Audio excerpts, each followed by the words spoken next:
সরকারি কর্মচারীদের দাবি 50% মহার্ঘ ভাতা।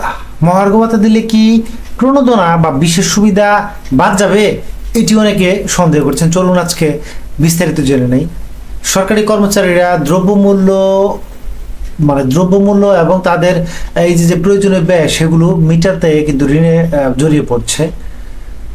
তো তাদের বাঁচাতে এই মুহূর্তে আসলে 50% মহার্ঘ ভাতা খুবই জরুরি।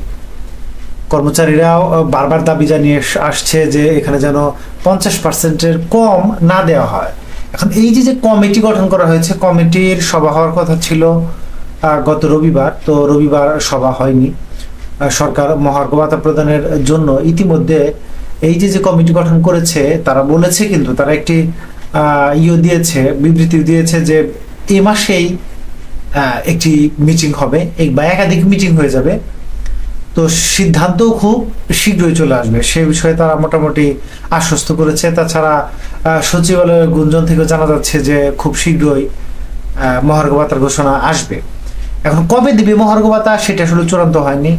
সরকারি কর্মচারীরা আশা রাখছেন যে দ্রুতই তারা এই মহার্ঘ ভাতা পাবেন। এই সপ্তাহে মিটিং হয়নি, কিন্তু আগামী সপ্তাহে অবশ্যই মিটিং হবে তারা আশা রাখছে।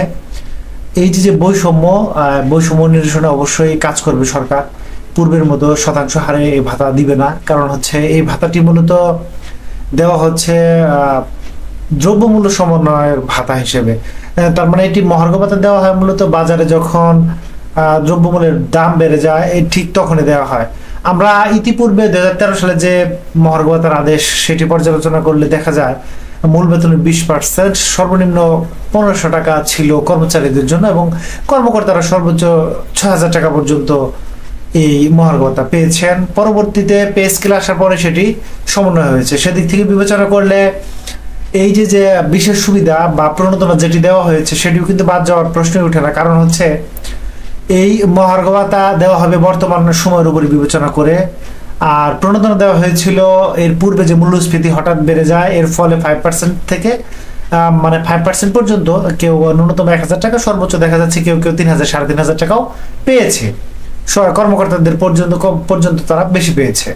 তো মহার্ঘ ভাতা সেটি হতে পারে বলে অনেকেই ধারণা করছেন, কিন্তু আসলে এরকম হবে না সেটি কিন্তু প্রত্যেকটি কর্মচারী চায়।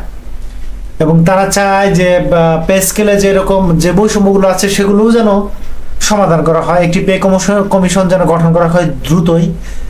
এই পে কমিশন গঠনের কাজ যেন মহার্ঘ ভাতা প্রদানের পরপরই শুরু হয়, এবং পে স্কেল আসা পর্যন্ত যেন এই মহার্ঘ ভাতা বহাল থাকে, এবং নতুন পে স্কেল সকল বৈষম্য দূর করে দেখা যাচ্ছে যে কর্মচারীদের জন্য সুফল বয়ে আনবে, এমন প্রত্যাশা সবার। অর্থাৎ বৈষম্যমুক্ত বাংলাদেশ গড়ার সাথে সাথে বৈষম্যমুক্ত একটি পে স্কেল হোক এবং বৈষম্যমুক্ত একটি ভাতা, অর্থাৎ এই মহার্ঘ ভাতাটি বৈষম্য মুক্ত হোক, এটি কিন্তু সবাই চায়। যাতে একটি নির্দিষ্ট হারে এই মহার্ঘ ভাতা দেওয়া হয় সেটি অনেকেই প্রত্যাশা করে। তো সরকার নতুন কি সিদ্ধান্ত নেয় সেটা আসলে দেখা যাক। আর কর্মচারীদের যে দাবিগুলো ছিল সেই দাবিগুলো সম্পর্কে অনেকেই আমরা অবগত। তো পে স্কেল বাস্তবায়নের জন্য তারা বৈষম্যহীন পে স্কেল বাস্তবায়নের জন্য একটি পে কমিশন গঠন করতে বলছে, এবং এই সময়ের মধ্যে তারা বলছে যে 50% মহার্ঘ ভাতা দেওয়া হোক, এবং যারা শেষ ধাপে পৌঁছে গেছে তাদের জন্য বেতন বৃদ্ধি পায়, এবং এই যে বেতন গ্রেড এটি যেন 10টিতে বা 10 ধাপে আনা হয়। এছাড়া বিভিন্ন পদ পদবীর মধ্যে বৈষম্য রয়েছে সেগুলো যেন ঠিক করা হয়। তারপরে হচ্ছে এই যে ব্যক্তিগত কর্মকর্তা বা প্রশাসনিক কর্মকর্তা, এগুলো 10ম গ্রেড উন্নীত করার কথা বলা হচ্ছে, এবং সারা দেশে এক ও অভিন্ন, অর্থাৎ সারা দেশে একই নিয়োগ বিধিমালা কার্যকর করার জন্য তাগিদ দিয়ে আসছে। এছাড়া বারবার বলা হচ্ছে টাইম স্কেল, সিলেকশন গ্রেড এগুলো যেন বহাল রাখা হয়। গ্র্যাচুইটি 90%-এর স্থলে যেন 100% করে 1 টাকার পরিবর্তে 500 টাকা করা হয়, কারণ আমরা জানি এখন কর্মচারীরা পেনশনে গেলে 20 থেকে 25 লাখ টাকা এককালীন পেয়ে থাকে।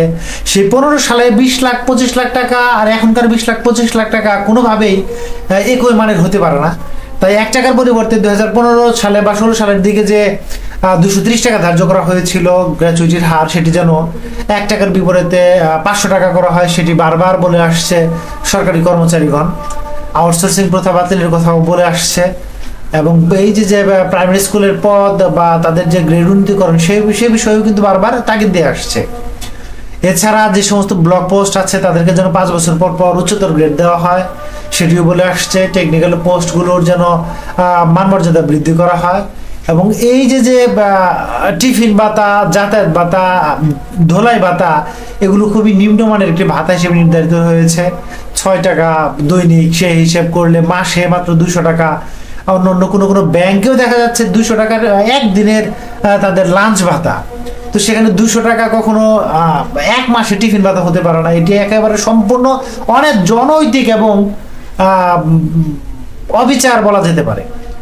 আর প্রকল্পের যে এই যে প্রকল্প থেকে যে নিয়মিতকরণের পদ্ধতিটি, সেটি যেন বহাল করা হয়, সেটিও বলছে। তো এমন যেন না হয় আন্দোলন করছে কর্মচারীরা বা আসলে লাভবান হচ্ছে বা বেনিফিটেড হচ্ছে কর্মকর্তারা, এটি যেন না হয়।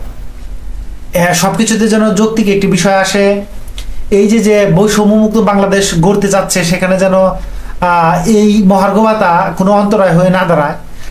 নতুন পে স্কেল ঘোষণা করার মাধ্যমে যেন এই সমস্ত বৈষম্য বা অসঙ্গতি যেন দূর করা হয়, এটি মূলত কর্মচারীদের প্রত্যাশা। তো আপনাদের মতামত আপনারা ভিডিও কমেন্ট সেকশনে ব্যক্ত করবেন আশা করি। ধন্যবাদ।